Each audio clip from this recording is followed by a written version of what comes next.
ನಮಸ್ಕಾರ. ನಾನು ನಿಮ್ಮ ಪ್ರೀತಿಯ ಸಹೋದರಿ ಸುವರ್ಣ ಅಸಂಗಿ ಮಾಡುವ ನಮಸ್ಕಾರಗಳು. ಇವತ್ತು ತಮ್ಮೆದುರಿಗೆ ಬಂದಿರುವ ಕಾರಣ ಏನಂದರೆ, ತಮಗೆಲ್ಲರಿಗೂ ಗೊತ್ತಿರತಕ್ಕಂಥ ವಿಷಯನೇ. ರಾಜ್ಯದ ತುಂಬೆಲ್ಲ ಬಿಡದಿ ರೈತರ ಒಂದು ಪರವಾಗಿ ಹೋರಾಟವನ್ನು ಮಾಡ್ತಕ್ಕಂಥದ್ದು ತಮಗೆಲ್ಲರಿಗೂ ಗೊತ್ತಿರತಕ್ಕಂಥ ವಿಷಯ.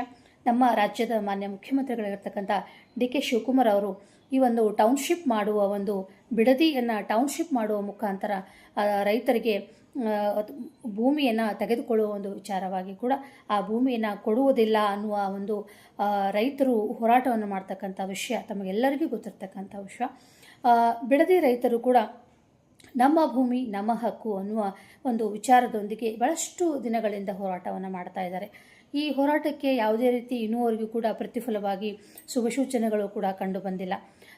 ಎಲ್ಲ ಒಂದು ವಿಚಾರವಾಗಿ ಇಟ್ಕೊಂಡಾಗ ಇಡೀ ರಾಜ್ಯದ ತುಂಬೆಲ್ಲ ಇಡೀ ಸಂಘ ಸಂಸ್ಥೆಗಳು ರಾಜ್ಯದ ತುಂಬೆಲ್ಲ ಸಂಘ ಸಂಸ್ಥೆಗಳು ಇರ್ತಕ್ಕಂಥವ್ರು ಎಲ್ಲರೂ ಕೂಡ ಬಿಡದಿ ರೈತರ ಪರವಾಗಿ ಮಾತನಾಡ್ತಾ ಇದ್ದಾರೆ. ಇದರಲ್ಲಿ ಎಷ್ಟು ಸೂಕ್ತ ಎಷ್ಟು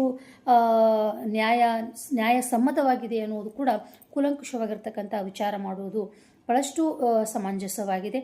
ಮಾನ್ಯ ಮುಖ್ಯಮಂತ್ರಿಗಳು ಈಗಾಗಲೇ ವಿದ್ಯುತ್ ಖಾಸಗೀಕರಣವನ್ನು ಆ ಒಂದು ವಿಚಾರವನ್ನು ಹಿಂಪಡೆಯುವ ಒಂದು ವಿಚಾರವನ್ನು ತೆಗೆದುಕೊಂಡು ರೈತರಿಗೆ ಶುಭ ಸೂಚನೆಯನ್ನು ಕೂಡ ಕೊಟ್ಟಿದ್ದಾರೆ. ಅದಕ್ಕೆ ಅವರಿಗೆ ನಾನು ನಮ್ಮ ಇಡೀ ಮಹಿಳಾ ಕುಲದ ಪರವಾಗಿ ಮಾನ್ಯ ಮುಖ್ಯಮಂತ್ರಿಗಳಾಗಿರ್ತಕ್ಕಂಥ ಡಿ.ಕೆ. ಶಿವಕುಮಾರ್ ಅವರಿಗೆ ಧನ್ಯವಾದಗಳನ್ನು ಹೇಳ್ತಾ ಇದ್ದೀನಿ. ಹಾಗೆ ಕೂಡ ಈ ಬಿಡದಿ ರೈತರ ಭೂಮಿಯನ್ನು ತೆಗೆದುಕೊಳ್ಳುವ ಒಂದು ವಿಚಾರದಲ್ಲಿ ಬಿಡದಿ ಟೌನ್ಶಿಪ್ ಮಾಡುವ ಒಂದು ವಿಚಾರವನ್ನು ಕೂಡ ಕೈ ಬಿಡಬೇಕು ಅನ್ನುವ ಇಡೀ ರಾಜ್ಯದ ಮಹಿಳೆಯರ ಪರವಾಗಿ ತಮ್ಮಲ್ಲಿ ನಾನು ವಿನಂತಿಯನ್ನು ಮಾಡಿಕೊಳ್ಳಿಕ್ಕೆ ಇಷ್ಟಪಡ್ತಾ ಇದ್ದೀನಿ. ಅಲ್ಲಿ ಭೂಮಿಯ ಒಂದು ಫಲವತ್ತಾದ ಭೂಮಿ ಇದೆ. ತಮಗೆಲ್ಲರಿಗೂ ಗೊತ್ತಿರತಕ್ಕಂಥ ವಿಷಯ, ನೀವು ಹೇಳಿರ್ತಕ್ಕಂಥದ್ದು ಫಲವತ್ತಾದ ಭೂಮಿ ಇಲ್ಲ.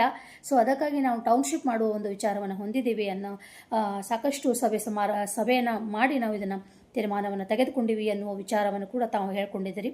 ಆದರೆ ಅಲ್ಲಿ ನೋಡಿದ್ರು ಇಡೀ ಒಂದು ಭೂಮಿ ಏನಿದ್ರೆ ಫಲವತ್ತಾದ ಭೂಮಿ ಇದೆ. ಸೊ ಅಲ್ಲಿ ಸಾಕಷ್ಟು ಜನರು, ಸಾವಿರಾರು ಜನರು ತಮ್ಮ ಜೀವನವನ್ನು ಕಟ್ಕೊಳ್ಳುವ ಒಂದು ಪ್ರಯತ್ನವನ್ನು ಮಾಡ್ತಾ ಇದ್ದಾರೆ. ಹಾಗೆ ಇವತ್ತು ಮುಗ್ಧ ಮಕ್ಕಳು ಕೂಡ, ವೃದ್ಧರಿರ್ಬೋದು, ಮುಗ್ಧ ಮಕ್ಕಳಿರ್ಬೋದು, ಎಲ್ಲರೂ ಕೂಡ ಭೂಮಿಯನ್ನು ಕೊಡುವುದಿಲ್ಲ ಅನ್ನುವ ಒಂದು ನಿಟ್ಟಿನಲ್ಲಿ ನಮ್ಮ ಭೂಮಿ ನಮ್ಮ ಹಕ್ಕುವ ಒಂದು ಹೋರಾಟವನ್ನು ಅವರು ಮಾಡ್ತಾ ಇದ್ದಾರೆ. ಅಂದರೆ ನಿಜವಾಗ್ಲೂ ಕರಳು ಕಿತ್ತು ಬರ್ತಕ್ಕಂಥ ಒಂದು ವಿಷಯನೇ ಹೌದು. ಹಾಗಾಗಿ ಆ ಮಕ್ಕಳು ಶಾಲೆಯನ್ನು ಬಿಟ್ಟು, ಊಟವನ್ನು ಬಿಟ್ಟು, ಆ ಮಕ್ಕಳು ನಮ್ಮ ಭೂಮಿ, ಆ ಮಕ್ಕಳು ಮಾತನಾಡೋದು ನೋಡಿದ್ರೆ ಬಹಳಷ್ಟು ನೋವಾಗುತ್ತೆ. ಯಾಕಂದರೆ ಆ ಪುಟ್ಟ ಮಕ್ಕಳು ಶಾಲೆಗೆ ಹೋಗೋದು ಇರ್ಬೋದು, ತಮ್ಮ ಒಂದು ವಿದ್ಯಾಭ್ಯಾಸದ ಕಡೆಗೆ ಚಿಂತನೆ ಮಾಡುವ ಒಂದು ವಿಚಾರವನ್ನು ಬಿಟ್ಕೊಟ್ಟು ಇವತ್ತು ಹೋರಾಟಕ್ಕೆ ಇಳಿತಕ್ಕಂಥ ಒಂದು ಮನಸ್ಸು ಏನಿದೆಯಲ್ಲ, ಆ ಮನಸ್ಥಿತಿ ಏನಿದೆಯಲ್ಲ, ಆ ಮನಸ್ಸನ್ನು, ಆ ಪುಟ್ಟ ಮಗುವಿನ ಮನಸ್ಸು ಎಷ್ಟು ಚಿಂತಾಜನಕವಾಗಿದೆ, ಎಷ್ಟು ನೋವಾಗಿದೆ ಅನ್ನೋದು ಕೂಡ ನಾವು ಸ್ವಲ್ಪ ಯೋಚನೆಯನ್ನು ಮಾಡಬೇಕಾಗತ್ತೆ. ಹಾಗಾಗಿ ಏನಿದ್ದಿಲ್ಲ, ಎಲ್ಲವನ್ನ ಕೂಡ ಎಲ್ಲ ಒಂದು ರೈತರನ್ನು, ಅವರ ಭೂಮಿಯನ್ನು ಬಿಟ್ಟು, ಅವರ ಭೂಮಿನ ಅವ್ರಿಗೆ ಬಿಟ್ಟುಬಿಡಿ. ಭೂಮಿ ಟೌನ್ಶಿಪ್ ಮಾಡುವ ವಿಚಾರವನ್ನು ದಯವಿಟ್ಟು ಸರ್ಕಾರ ಇದನ್ನು ಬಿಡಬೇಕು. ಆ ರೈತರನ್ನು, ಮುಗ್ಧ ರೈತರನ್ನು ಇವತ್ತು ಅವ್ರು ಹೇಳ್ತಾ ಇದ್ದಾರೆ, ಭೂಮಿಯನ್ನು ಮೊದಲು ಎಚ್.ಡಿ. ಕುಮಾರಸ್ವಾಮಿ ಅಣ್ಣವರು ಈ ಒಂದು ಟೌನ್ಶಿಪ್ ಮಾಡುವ ವಿಚಾರವಾಗಿ ಬಂದಾಗ ಬಹಳಷ್ಟು ರಾಜ್ಯ ತುಂಬಿ ಎಲ್ಲ ಕಾಂಗ್ರೆಸ್ದವರು ಉಗ್ರವಾಗಿರ್ತಕ್ಕಂಥ ಹೋರಾಟವನ್ನು ಮಾಡಿ ಆ ಟೌನ್ಶಿಪ್ ಮಾಡಿದ್ದನ್ನು ಬಿಡಿಸಿದ್ರು ಅನ್ನುವ ಮಾತನ್ನು ಕೂಡ ಅವರು ತಮ್ಮ ಮಾತಿನಲ್ಲಿ ಕೂಡ ಹೇಳಿಕೊಂಡಿರ್ತಾರೆ ರೈತರು. ಸೊ ಹಾಗಾಗಿ ಇವತ್ತು ಕಾಂಗ್ರೆಸ್ ಸರ್ಕಾರ ಇದೆ, ಆ ಸರ್ಕಾರ ಇದನ್ನು ಕೈ ಬಿಡಬೇಕು, ಇದು ಟೌನ್ಶಿಪ್ ಮಾಡುವ ಒಂದು ವಿಚಾರವನ್ನು ಕೈ ಬಿಡಬೇಕು ಅನ್ನುವ ಒಂದು ವಿಚಾರವನ್ನು ನಾನಿಲ್ಲಿ ವ್ಯಕ್ತಪಡಿಸಲಿಕ್ಕೆ ಇಷ್ಟಪಡ್ತಾ ಇದ್ದೀನಿ. ಆ ಮುಗ್ಧವಾಗಿರ್ತಕ್ಕಂಥ ರೈತರನ್ನು ನೋಡಿ, ಆ ಫಲವತ್ತಾದ ಭೂಮಿಯನ್ನು ನೋಡಿ, ಅವರ ಜೀವನ ನೋಡಿ, ಅವರ ಸುಂದರವಾಗಿರ್ತಕ್ಕಂಥ ಬದುಕನ್ನು, ಜೀವನವನ್ನು ಕಟ್ಟಿಕೊಳ್ತಕ್ಕಂಥ ಒಂದು ಪ್ರಯತ್ನ ಅಲ್ಲಿನ ಎಲ್ಲ ಜನರು ಮಾಡ್ತಾ ಇದ್ದಾರೆ. ಹಾಗಾಗಿ ಅವರು ಬೀದಿಗಿಳಿದಿದ್ದಾರೆ. ಅವರ ಪರಿಸ್ಥಿತಿ ಬಹಳಷ್ಟು ಚಿಂತಾಜನಕವಾಗಿದೆ. ಅದನ್ನೆಲ್ಲವೂ ಕೂಡ ಬಿಟ್ಕೊಟ್ಟು ತಮ್ಮ ಒಂದು ಪ್ರತಿಷ್ಠೆ ಅಂತ ಹೇಳ್ತಾ ಇದ್ರಲ್ಲ ನೀವು, ಆ ಬಿಡದಿ ಟೌನ್ಶಿಪ್ಪನ್ನು ಮಾಡುವ ಒಂದು ನನ್ನ ಪ್ರತಿಷ್ಠೆ ಅಂತ ಮಾನ್ಯ ಮುಖ್ಯಮಂತ್ರಿಗಳು ಘಂಟಾಘೋಷವಾಗಿ ನೀವು ಹೇಳ್ತಾ ಇದ್ದೀರಿ. ದಯವಿಟ್ಟು ಆ ಪ್ರತಿಷ್ಠೆಯನ್ನು ಬದಿಗಿಟ್ಕೊಂಡು ಅಲ್ಲಿ ಒಂದು ಜೀವಗಳು ಇದ್ದಾವೆ, ಆ ಜೀವಕ್ಕೆ ಬೆಲೆಯನ್ನು ಕೊಡುವ ಒಂದು ಪ್ರಯತ್ನ ಮಾನ್ಯ ಮುಖ್ಯಮಂತ್ರಿಗಳು ಮಾಡಬೇಕು. ಹಾಗಾಗಿ ಬಿಡದಿ ಟೌನ್ಶಿಪ್ಪನ್ನು ಒಂದು ಮಾಡುವ ವಿಚಾರವನ್ನು ಕೈ ಬಿಟ್ಕೊಂಡು ಅವರಿಗೆ, ರೈತರಿಗೆ ನ್ಯಾಯವನ್ನು ಕೊಡಬೇಕು ಅಂತ ನಾನು ತಮ್ಮಲ್ಲಿ ವಿನಂತಿಸ್ಕೊಳ್ತಾ ಇದ್ದೀನಿ. ಹಾಗೆ ಒಂದು ವೇಳೆ ಕೂಡ ಈ ಟೌನ್ಶಿಪ್ ಮಾಡುವ ಒಂದು ವಿಚಾರವನ್ನು ತಾವು ಬಿಡದೇ ಹೋದರೆ ರೈತರು ರಾಜ್ಯದ ತುಂಬೆಲ್ಲ ಇರ್ತಕ್ಕಂಥ ಉಗ್ರವಾಗಿರ್ತಕ್ಕಂಥ ಹೋರಾಟವನ್ನು ಮಾಡುವುದರಲ್ಲಿ ಸಂಶಯ ಇಲ್ಲ. ಈಗ ನೀವು ಹೇಳ್ತಾ ಇದ್ದೀರಿ ನನ್ನ ಪ್ರತಿಷ್ಠೆ ಇದೆ, ಯಾರು ಅಂಗಿ ಹರ್ಕೊಂಡ್ರು ಕೂಡ ನಾನು ಬಿಡುವುದಿಲ್ಲ ಅನ್ನುವ ಮಾತು ಕೂಡ ನೀವು ಹೇಳ್ತಾ ಇದ್ರಿ.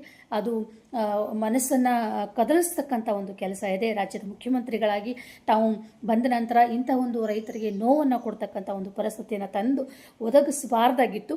ಆದರೂ ಕೂಡ ಅನಿವಾರ್ಯವಾಗಿ ಇದು ನೀವು ಮಾಡಿದ್ದೀರಾ. ಸೊ ನಮಗೂ ಕೂಡ ಕಷ್ಟ, ನೋವು, ಆಮೇಲೆ ರೈತರನ್ನು, ಆ ಮುಗ್ಧ ಮಕ್ಕಳನ್ನು, ಆ ಒಂದು ಎಲ್ಲ ವೃದ್ಧರು ನಾವೆಲ್ಲಿ ಹೋಗೋಣ ಮತ್ತು ಮುಂದೆ ನಮ್ಮ ಉಪಜೀವನ ಹೇಗೆ ಅನ್ನುವ ಒಂದು ವಿಚಾರವನ್ನು ಬಹಳಷ್ಟು ಯುವಕರು ಕೂಡ ಹೇಳ್ತಾ ಇದ್ದಾರೆ.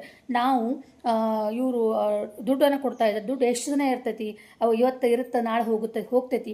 ಆಮೇಲೆ ನಾವು ಏನು ಮಾಡೋದು, ಅಲ್ಲಿ ಬೆಂಗಳೂರಿಗೆ ಹೋಗಿ ಕಸಮುಸ್ರಿ ಮಾಡೋದಾ, ಅಥವಾ ಟಾಯ್ಲೆಟ್ ಕ್ಲೀನ್ ಮಾಡೋದಾ, ಅಥವಾ ಮತ್ತಾರು ಇನ್ನೊಬ್ಬರ ಕಡೆ ಹೋಟೆಲ್ಗಳಲ್ಲಿ ನಾವು ಕೆಲಸ ಮಾಡೋದಾ, ಆ ಥರ ಬದುಕಲಿಕ್ಕೆ ನಮ್ಗೆ ಇಷ್ಟ ಇಲ್ಲ ದಯವಿಟ್ಟು.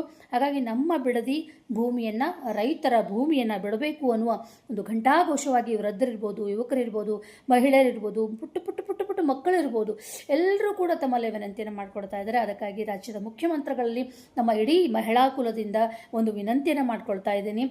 ಬಿಡದಿ ಒಂದು ಟೌನ್ಶಿಪ್ ಮಾಡುವ ಒಂದು ವಿಚಾರವನ್ನು ಕೈ ಬಿಡಬೇಕು ಅನ್ನುವ ಒಂದು ನಿಟ್ಟಿನಲ್ಲಿ ತಮ್ಮಲ್ಲಿ ನಾನು ಮತ್ತೊಮ್ಮೆ ವಿನಂತಿಯನ್ನು ಮಾಡ್ಕೊಳ್ತಾ ಇದ್ದೀನಿ. ಹಾಗೆ ಕೂಡ ಒಂದು ವೇಳೆ ತಾವು ಬಿಡದೆ ಹೋದರೂ ಕೂಡ ರೈತರು ಅದು ಕಾನೂನ ಒಂದು ನೆರವನ್ನು ಕೂಡ ಅವ್ರು ತೆಗೆದುಕೊಳ್ಳುವ ಒಂದು ಸಾಧ್ಯತೆಗಳು ಕೂಡ ಹೆಚ್ಚಿರ್ತಾ ಇದ್ದಾವೆ. ಫಲವತ್ತಾದ ಭೂಮಿ ಇದೆ, ಬರಡು ಭೂಮಿ, ಸಾಕಷ್ಟು ಬರಡು ಭೂಮಿ ಇದ್ದಾವೆ. ಆ ಬರಡು ಭೂಮಿಯನ್ನು ತೆಗೆದುಕೊಂಡು ತಾವು ಟೌನ್ಶಿಪ್ಪನ್ನು ಮಾಡ್ಕೊಳ್ಳಿ ಅಂತ ನಾನು ಇಲ್ಲಿ ಕೇಳ್ಕೊಳ್ತಾ ಇದ್ದೀನಿ.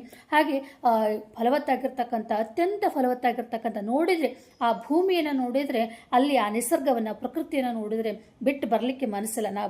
ಅಲ್ಲಿ ನಾನು ಹೋಗಿಲ್ಲ, ಬಟ್ ನಾನು ಟಿ ವಿಯಲ್ಲಿರ್ಬೋದು, ಮೊಬೈಲ್ಗಳಲ್ಲಿರ್ಬೋದು ನೋಡಿದಾಗ ಅಷ್ಟು ಪ್ರಕೃತಿ ಸುಂದರವಾಗಿದೆ. ಆ ಪ್ರಕೃತಿಯನ್ನು ಹಾಳು ಮಾಡದೆ, ಬಿಡದೆ ಟೌನ್ಶಿಪ್ಪನ್ನು ಮಾಡದೆ, ಆ ಪ್ರಕೃತಿಯನ್ನು, ಆ ಒಂದು ಸುಂದರದ ಒಂದು ಸೊಬಗನ್ನು, ರೈತರ ಮನಸ್ಸನ್ನು ಕೂಡ ಕದಸಲಾರದೆ ಅದನ್ನು ಉಳಿಸ್ಕೊಳ್ಳುವುದು ನಿಮ್ಮೆಲ್ಲರ ಕರ್ತವ್ಯ ಕೂಡ ಆಗಿದೆ. ಹಾಗಾಗಿ ನಾನು ರೈತರಲ್ಲೂ ಕೂಡ ಒಂದು ಮನವಿಯನ್ನು ಮಾಡ್ಕೊಳ್ತೇನೆ. ಯಾಕಂದರೆ ನಾವು ಹೋರಾಟ ಅಂತ ಮಾಡ್ತಾ ಇದ್ದೀವಿ. ಸರಿ, ಇಷ್ಟು ದಿನಗಳಿಂದ, ಇಷ್ಟು ತಿಂಗಳುಗಳಿಂದ ನೀವು ಹೋರಾಟ ಮಾಡ್ತಾ ಇದ್ದೀರಿ. ಆ ಹೋರಾಟಕ್ಕೆ ಇನ್ನೂ ಕೂಡ ಪ್ರತಿಫಲವಾಗಿರ್ತಕ್ಕಂಥ ಯಾವುದೇ ಶುಭ ಸೂಚನೆಗಳು ಕೂಡ ಅಲ್ಲಿ ಕಂಡು ಬರ್ತಾ ಇಲ್ಲ. ಹಾಗಾಗಿ ರೈತರು ಕೂಡ ಅಲ್ಲಿ ಕಾನೂನ ಒಂದು ನೆರವನ್ನು ಕೂಡ ತೆಗೆದುಕೊಳ್ಳುವುದು ಕೂಡ ಸಮಂಜಸವಾಗಿದೆಯೇ ಅನ್ನುವುದು ಕೂಡ ನನ್ನ ಒಂದು ಪುಟ್ಟ ವಿಚಾರ. ಹಾಗೆ ಕೂಡ ನಮ್ಮ ಬೆಂಗಳೂರಿನ ರಾಜ್ಯ ವಕೀಲ ಪರಿಷತ್ತರ ರಾಜ್ಯಾಧ್ಯಕ್ಷರಿಗೆ ಮತ್ತು ಇನ್ನುಳಿದ ಎಲ್ಲ ನ್ಯಾಯವಾದಿಗಳಲ್ಲಿ ಕೂಡ ಈ ಒಂದು ರೈತರಿಗೆ ಸಹಾಯ ಮಾಡಬೇಕು ಅನ್ನೋ ಒಂದು ವಿಚಾರವನ್ನು ಕೂಡ ನಾನು ಅವರಲ್ಲಿ ಕೇಳ್ಕೊಳ್ತಾ ಇದ್ದೇನೆ.